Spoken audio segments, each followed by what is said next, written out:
ये नींद है, भोजन है। अब जैसे भोजन है, रोज आप आधा कवल बढ़ाते चले जाइए, धीरे धीरे डाइट बहुत अच्छी बढ़ती चली जाएगी, और आप घटाते जाइए तो 1 रोटी 2 रोटी में आपका काम चलने लगेगा। 2 रोटी दाल, थोड़ा सा संयम नियम से चलो, बहुत अल्प आहार करने लगोगे, स्वस्थ शरीर रहेगा। और आप आहार बढ़ाते चलो तो ऐसे लोग भी देखें कि ज्यादा शरीर में वजन नहीं है पर उतना भोजन उठा जाते हैं। हाँ, रोटी ऐसे इतनी, मतलब गिन के नहीं, बीता से ना, हमने देखा है मतलब वैसे। और कोई ऐसी खास शरीर में बल कि भाई बहुत कुंतलों उठा लेते हैं, ऐसा नहीं। अभ्यास तो भोजन का अभ्यास, भोग का अभ्यास, नींद का अभ्यास। गलत कर लिया तो गलत, अच्छा कर लिया तो अच्छा। अब जैसे संयम, ब्रह्मचर्य, वर्षों स्वप्न दोष भी नहीं होगा। आपने आदत बिगाड़ ली तो अब ना करो तो भी आपका ब्रह्मचर्य नहीं रहेगा। अभ्यास, हम गलत अभ्यास कर रहे हैं तो हम परिणाम में दुखी होंगे, परिणाम में हम नीचे गिरेंगे। अच्छी अभ्यास करें। उचित नींद, अब जैसे बालक को 6 घंटा आपको सोना ही है, 24 घंटे में 6 घंटे आपके नींद के लिए पर्याप्त है। साधक के लिए 4 घंटे, बहुत शिथिल तो 5 घंटे, अच्छे साधक के लिए 3 घंटे। 3 घंटे में 24 घंटे की खुराक बिल्कुल फिट हो जाएगी इंद्रियों में। अब जो 12-12 घंटे सोते हैं उनको क्या होता है? अब कुछ ऐसे कि खाए पिए सोए, अगर दिन भर न बोलो तो सोते ही रहे। अभ्यास है, आप सोने का अभ्यास कर लो तो उसका अभ्यास हो जाएगा। अभ्यास है, बच्चा अभ्यास ठीक कर लो तो आपकी दिनचर्या ठीक हो जाएगी। ऐसा महाराज जी, इसी विषय को और एक तो प्रश्न आते हैं कि जो रात को लेट नौकरी से आते हैं, फिर महाराज जी वो सुबह थोड़ा सा लेट उठ सकते हैं महाराज जी? कै बजे तक रात में? जैसे रात को 11-12 बज गए नौकरी से खाने पीने में, फिर सुबह 2 बजे तक ड्यूटी रहती कई बार। अच्छा, मैं 12 बजे से 2 रात को नाइट शिफ्ट हो गई तो महाराज जी इनके लिए तो अलग विधान हो गया महाराज जी। ये मतलब ब्रह्म मुहूर्त में उठे बच्चे। हाँ, अब जैसे रात्रि में ड्यूटी करते हो तो 6 घंटे तो सोना ही पड़ेगा, क्योंकि शरीर जो श्रम युक्त है तो अब उसको फिर दिन में तो छुट्टी होती होगी, मतलब उसको समय तो ऐसा थोड़ी होता हो कि साधारण दिनचर्या वाली ड्यूटी में फिर जाना, ऐसा तो नहीं होता होगा।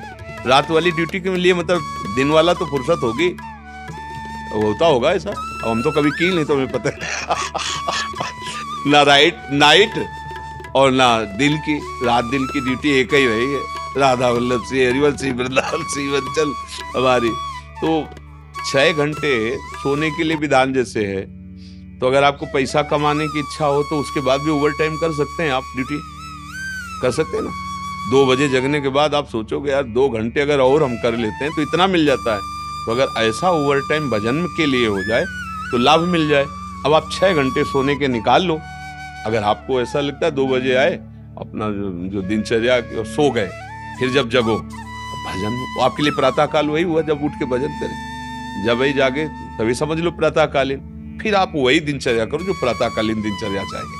अगर 8 से 2 तक ड्यूटी है रात को, तो हम आपकी कृपा से नाम जप एक भी क्षण उसमें जाने नहीं देते। हाँ ठीक है। सोते हैं स्वप्न में भी हमें सिर्फ कीर्तन ही दिखाई देता है, तो जब उठते हैं तो बहुत ऊंची स्थिति है ऐसी तो। स्वप्न में और जागृत में हर समय प्रभु का चिंतन चलने लगे तो बहुत ऊंची स्थिति है। पर मनी राम को देखते रहना, बहुत कलाबाज है, बहुत कलाकार हैं। कभी कभी हमको सिद्ध अनुभव करा करके वो ऐसी जगह खड़ा कर देते हैं जहां लगता है कि यार तुम बहुत धोखे में डाल दिए हमें, ऐसा लगता है। अपने लोग क्या है ना कि इसके साथ बहुत खेल करे हैं, तो इसकी हर हरकत को पता है। जिस समय बच्चा ऐसी स्थिति आ जाएगी कि आप जो बोले ना, जैसे जब स्थिति आ जाएगी तो आप बच्चा बोल नहीं पाओगे बात। जैसे करोड़ रुपया तुम्हारी जेब में रखे हो, एक हाथ चुपचाप ऐसे रहेगा और कोई कहेगा क्या बात है, कुछ नहीं वो खुजला रहा था इसलिए ऐसे कर। आप ये नहीं बता सकते कि 1 करोड़ यहाँ है। अगर नाम जब चलने लगा, ऐसी स्थिति आने लगी तो इतना आप भयभीत हो जाएंगे, बताने में आप कह नहीं पाएंगे। और आपको ये अनुभव होगा कि जैसे भजन होना चाहिए हो नहीं रहा। प्रभु मुझ नीच पर कब ऐसी कृपा होगी कि मेरा ऐसा भजन हो जाए। अभी क्या है, कृपा से हो रहा है और अहंकार में स्वीकृति हो रही, इसलिए टिकाऊ बात नहीं बच्चा।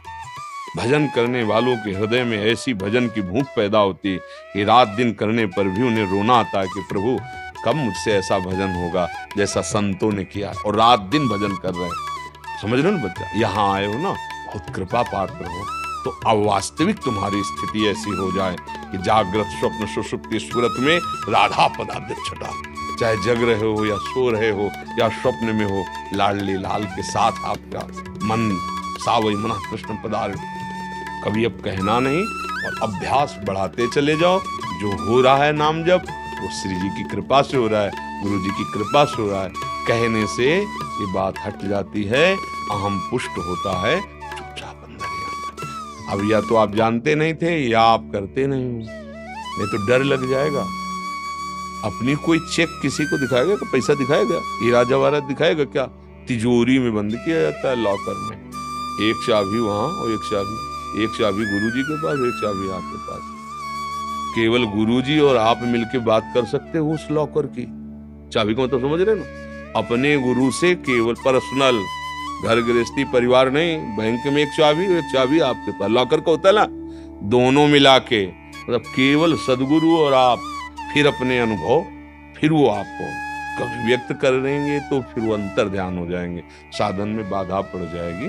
बहुत कृपा पात्र हो, चल रहे हो, आगे और बढ़ो, और गुप्त रखो अंदर की बात। और 6 घंटे विश्राम सोने के करके फिर पाठ भजन जो भी जैसी दिनचर्या हो घर गृहस्थी की, वो भी भजन है। जैसे अपने लोग कभी कभी कड़वी बोल देते हैं ना, खिलाफत की बात, ये थोड़ा एक आता है सुदर्शन चूर्ण। सुदर्शन चूर्ण है, बहुत कड़वा होता है, पर वो बुखार को जड़ से नष्ट करता है। तो अब सचिव वैद गुरु 3 जो प्री बोले भयास, राज धर्म तन 3 कर होई बेगही नाश।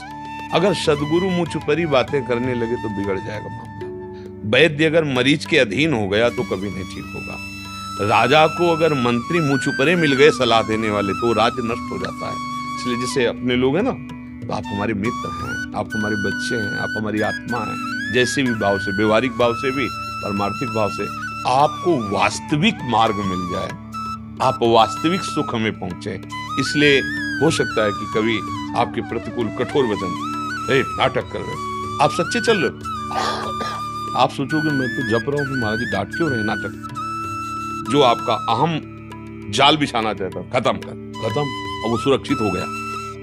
जो था माल वो पूरा सुरक्षित हो गया, कोई नहीं लूट सकता। अब अगर आप प्रतिकूल सोच गए, यार बाबा से मैं प्रार्थना में, बाबा ने हमें दबका दिया, भजन तो करते ही हो, कुछ दूसरे को तो माला पहना देंगे, जो मैं भजन करता हूँ मुझको दबका दिया। ये तभी कहा दुर्गम हो, संतों का समागम बड़ा दुर्गम है। जब देखा जाता है ना, जैसे मान लो एक आदमी बिल्कुल गंदे आचरण करता है और उसने कहा कि आज से मैं गंदा आचरण छोड़ता हूं, बस ये है कि हम 10 मिनट नाम जपेंगे राधा राधा। शाबाश, बारे बहादुर, चिंता मत कर, हमारा साथ है।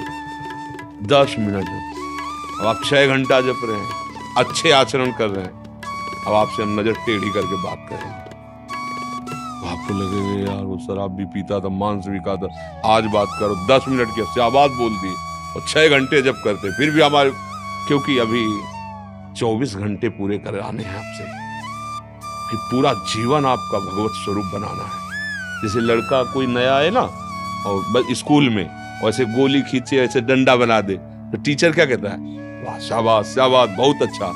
अगर साल भर उतने ही करता रहे तो छड़ी लेकर वही गोली डंडा, वही आगे बढ़, का खा गा गा, अभी तो ज्ञा तक पहुंचना है। ऐसे जब संत समागम में कभी उनका कड़ुआ वचन, उनकी डांट लगे, तो अंदर से सोचना चाहिए भगवान हम पर बड़े कृपालु हैं, हमारी रक्षा कर रहे हैं, वो हमें अपना मानते हैं। डांट किसको लगाई जाती है, जिसे प्यार किया जाता है। हमारे ऊपर बड़ी कृपा है कि संत जन हमें अपना बच्चा मानते